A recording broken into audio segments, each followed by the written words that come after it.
Borders without boundaries. Frontières sans limites. Whose stories are ours? This is Canada's biggest gathering of scholars across disciplines. Voir grand, big thinking, big brains, big ideas. But it's bigger than that, much bigger.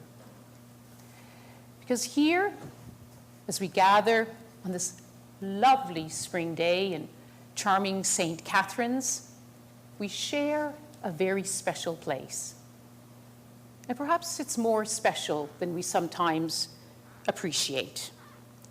And we should savor that, because here we are at Brock University, an illustrious place of learning, with an admirable center, a social justice research institute. So let us begin by sparing a thought for those who inhabit spaces different from ours. They're the kind of places where I spend a lot of my time. The places where people live knowing they can be detained for what they say, be challenged forcefully for what they think, be harassed for what they wear, be attacked just for who they are, or for being simply in the wrong place at the wrong time.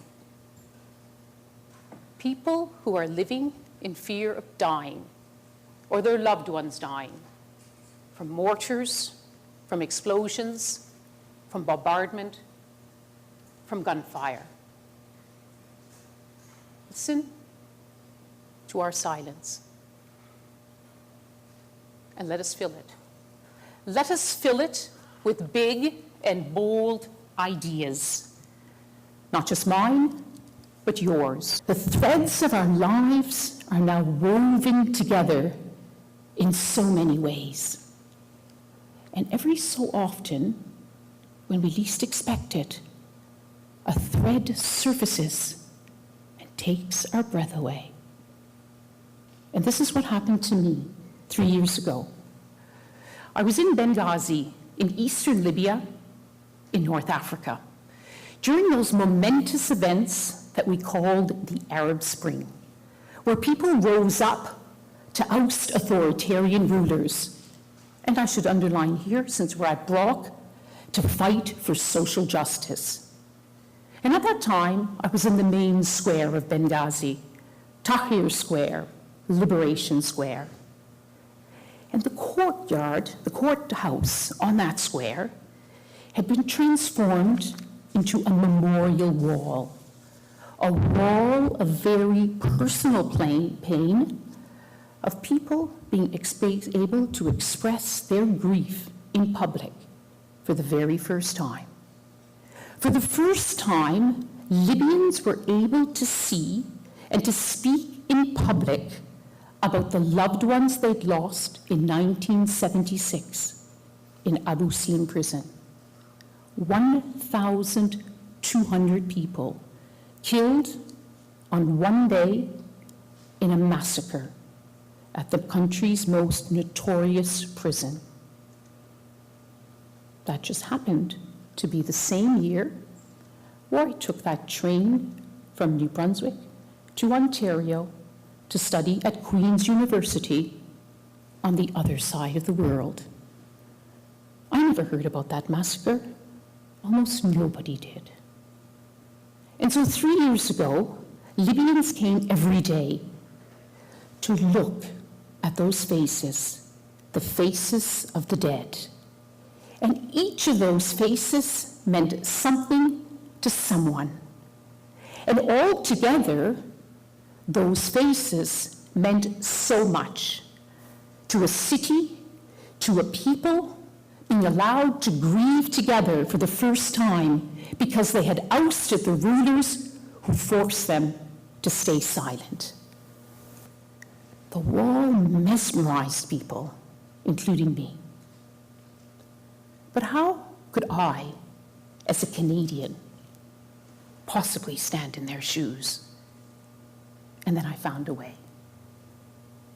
One day, when we were in the square, looking at the photographs, looking at the people looking at the photographs, we noticed a group of women standing to the side, holding framed photographs of their loved ones, also murdered in Libya. And I went closer to see every face in every frame. I didn't know any of them. But one of them brought me to a halt. Not because I knew the young, handsome man with a smiling face, but I recognized the light wood paneling, the red gown trimmed in gold and blue, a graduation gown from my university, Queen's University. A young Libyan had come from our country to his with a degree in chemical engineering. And he was killed for speaking out, killed for a crime that in our country is called democracy. And his photograph in a frame was held up by his pretty wife, Najla. She'd also studied at Queen's University. She studied literature. And on that day, her young son stood with her, now almost old enough to go to university himself, but not old enough, too young to have known his father. And on that day, two worlds seemed to come together. The world of opportunity that we live in, which is Canada, the world of Libya, where they still fight, and sometimes violently so, to establish a new political culture, to build the institutions that we live with here. And my university, where once some students had a hard time trying to figure out someone who came from New Brunswick, is now a veritable United Nations. All of our universities in Canada are now. These are the ties that bind us. Shared education, shared experiences. The ties that help bring down some of the boundaries in the borders that define us all. We all know what it's like to study for exams. Long hours, long nights, lots of worry. Maybe some of you here will say, well, actually, I'm not the academic type. I didn't worry too much about my exams. Maybe your children don't either. But not the boys and the girls of Yarmouk. These are some of the teenage girls hurrying out of Yarmouk to write their exams. And as we waited for them to emerge, we heard sporadic gunfire. This walk to write exams was a walk through war. Look at this reunion. Reunion with family members stuck outside Yarmouk. Tearful reunions, tears of joy and relief. Look at Khalid, great hat. Look at Rania, his daughter. They've been separated for 10 long months. The father, Khalid, is stuck outside, and Rania is inside. I said to Khalid, how happy are you today? He said, and under that biggest of mustaches, he had the biggest of smiles. I'm so happy, he said. You could spread my happiness all around the world. And maybe you can feel a little bit of that happiness at this moment at St. Catherine's. And look at the boys. Look at the teenage boys, the students. There's Mohammed in the middle with the blue shirt, with the gaunt face and the piercing eyes. He insisted to me, I have to write my exams. I can't afford to lose another year. Mohammed has already lost so much.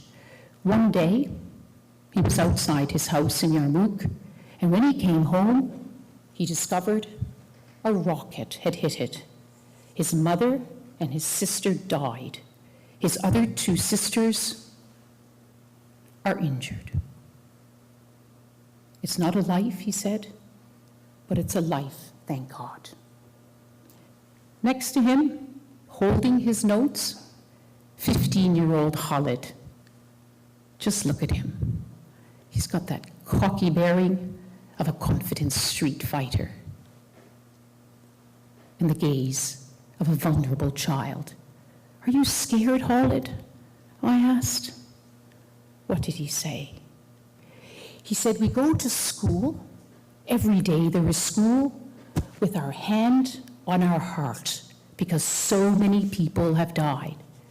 We are scared, he said, but we cannot lose our education because we will lose our future, and then no one can help us. And the boys told me they studied by day, by sunlight. They studied by night, by candle. There's no electricity in Yarmouk, and it's hard. As Khalid put it, you have to have food to make the brain work. And what did they eat? Mostly grass. Grass with water, if there was water, some rice, some spices. And right now, it's about 8 o'clock in the evening in Damascus. They're studying for those 2 weeks of exams. And after that, they go back to Yarmouk, to their families. Students of Yarmouk, students from wherever we come from. They want an education, they want a future. They want to be part of a world of possibility, our world. These are the ties that bind us. In a world where borders remain, but the boundaries keep tumbling down. Borders without boundaries. Frontières sans limite. All stories are our stories.